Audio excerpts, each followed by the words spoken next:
Hello दोस्तों, क्या India में लड़कियां सुरक्षित नहीं है? क्या इंडियन वुमेन रेसलर और कभी भी देश के लिए Olympics, Asian games and Commonwealth game जैसी बड़ी बड़ी स्पोर्ट्स इवेंट में हिस्सा नहीं ले पाएगा? क्या देश के लिए कभी भी मेडल हासिल नहीं कर पाएगा? विनेश फोगाट, साक्षी मलिक एंड बजरंग पुनिया जैसे और भी कुछ रेसलर दिल्ली के जंतर मंतर के सामने प्रोटेस्ट कर रहे हैं। क्यों? क्योंकि कुछ फीमेल रेसलर को सेक्सुअली हैरेस्ड और फिजिकली एब्यूज किया गया और लड़कियों के साथ भी, और वही लड़कियों से बात करवाते हैं और फिर अध्यक्ष जी उनके साथ में शोषण करते हैं। और ये क्या है? WFI यानी कि रेसलिंग फेडरेशन ऑफ इंडिया का प्रेसिडेंट ब्रिजभूषण शरण सिंह। इन सारे रेसलरों का दावा है नरेंद्र मोदी, जो कि देश की बेटी बचाओ बेटी पढ़ाओ बात करता है, मन की बात सुनने की बात करता है, आज उन्हीं की देशों में लड़कियां सुरक्षित नहीं है। उन्हीं की देशों में लड़कियां रास्ते में आके प्रोटेस्ट कर रहे हैं। उनके पास हमारी बात सुनने के लिए एक मिनट भी नहीं है। एक मुजरिम जो अपनी सीना चौड़ा करके बाहर घूम रहा है और दूसरी तरफ हम देश की बेटियां रास्ते में आके बैठे हैं, प्रोटेस्ट कर रहे हैं और हम रेसलिंग छोड़ने के बारे में भी सोच रहे हैं। असल में क्या हुआ है, आइए समझते हैं।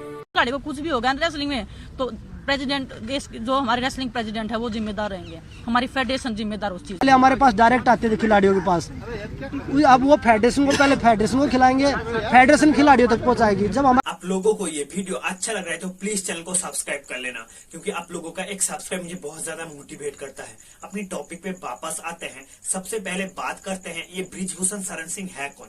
दरअसल ब्रिजभूषण शरण सिंह उत्तर प्रदेश के गोंडा के रहने वाले हैं, जिन्होंने साल 1990 में अयोध्या में राम मंदिर की मूवमेंट के दौरान एक अहम भूमिका निभाया था और तभी ये बीजेपी में आते हैं। साल 1993 में ब्रिजभूषण शरण सिंह के अगेंस्ट इंडियन पिनल कोड तहत section 307 attempt to murder, section 147 spreading nuisance and section 148 positioning deadly weapon and section 149 के तहत इल्जाम लगाया गया, क्योंकि उन्होंने उस समय समाजवादी पार्टी का मिनिस्टर विनोद कुमार सिंह को मारने की कोशिश की थी। 29 साल तक चलता हुआ ये केस पिछले साल दिसंबर में एविडेंस न होने की वजह से पूरी तरह से बंद हो गया। विनोद सिंह का एक भाई रविंदर सिंह, जो कि ब्रिजभूषण शरण सिंह का करीबी दोस्त था, और दोनों एक बार पंचायत की मीटिंग में गए थे और वहीं पे किसी एक आदमी ने रविंदर के ऊपर गोली चलाया, तो ब्रिजभूषण ने उस आदमी के हाथ से बंदूक लिया और उन्होंने उस आदमी के ऊपर गोली चला दी। और ये बात उन्होंने खुद लंदन टाइप के एक इंटरव्यू में शेयर किया। मेरे जीवन में मेरे हाथ से एक हत्या हुई है।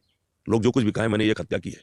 रविंदर को जिस आदमी ने मारा है, मैंने हाथ छोड़ा करके और उसको तुरंत राइफल से उसके पीठ पर रख करके मार दिया और मरा। 2004 में लोकसभा चुनाव में बीजेपी ने ब्रिजभूषण शरण सिंह को टिकट दिया और गंडा से घनश्याम शुक्ला को उनकी उम्मीदवार ठहराया गया और वोट के दिन घनश्याम शुक्ला जी का एक रोड एक्सीडेंट में मौत हो गई। और ये कोई नॉर्मल रोड एक्सीडेंट नहीं था, ये इंटेंशनली किया गया था। Former prime minister Atal Bihari Vajpayee ने इस केस का सस्पेक्ट किया था ब्रिजभूषण शरण सिंह को। यूपी के बहराइच, गोंडा, बलरामपुर, अयोध्या, श्रावस्ती जिले में इनका 50 से भी ज्यादा एजुकेशनल इंस्टीट्यूट है, जिस वजह से इनका कद पार्टी से भी बढ़कर है।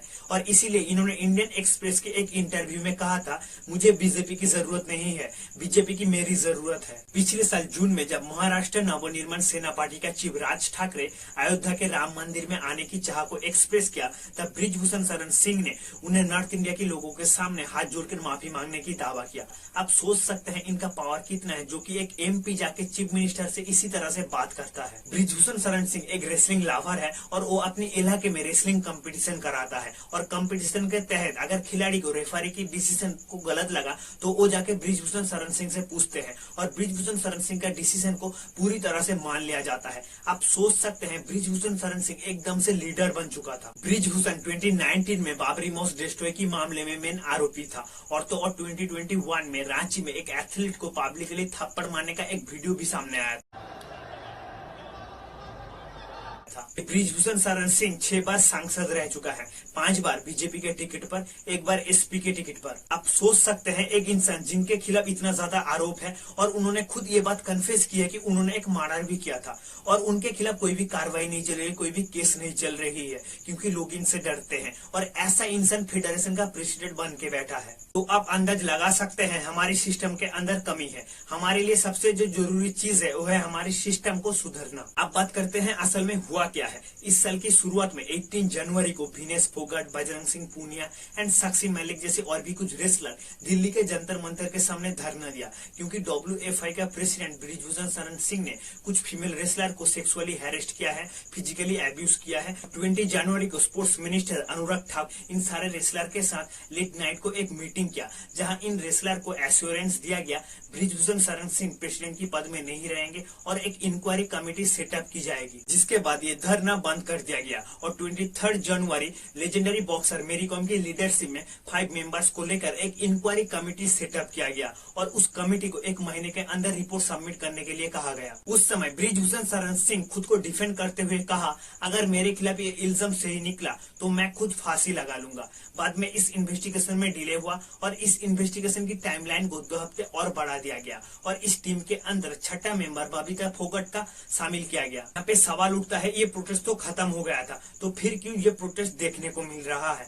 दरअसल हमारी सिस्टम की वजह से पहले तो उस कमेटी को 1 महीने के अंदर रिपोर्ट सौंपने के लिए कहा गया था, बाद में 2 हफ्ते और बढ़ा दिया गया, लेकिन लगभग 2 महीने के बाद भी इस केस का कोई भी फैसला नहीं हुआ, जिस वजह से ये प्रोटेस्ट फिर से देखने को मिल रहा है। और इस बार इन रेसलरों ने ब्रिजभूषण शरण सिंह के अगेंस्ट FIR किया है और उन्हें अरेस्ट करने की मांग की है। ये जो रेसलर आज रास्ते में आके प्रोटेस्ट कर रहे हैं, ये हमारी देश की स्थान है, हमारी प्राउड है। इन लोगों की ऐसी मुसीबत पे हमें इन लोगों की मदद करना चाहिए, हमें इन लोगों की सपोर्ट करना चाहिए। आप लोग जितना भी हो सके सपोर्ट कीजिए और ऐसे पॉलिटिशियन का क्या करना चाहिए कमेंट सेक्शन में बताइए। फिर मिलते हैं अगली वीडियो में।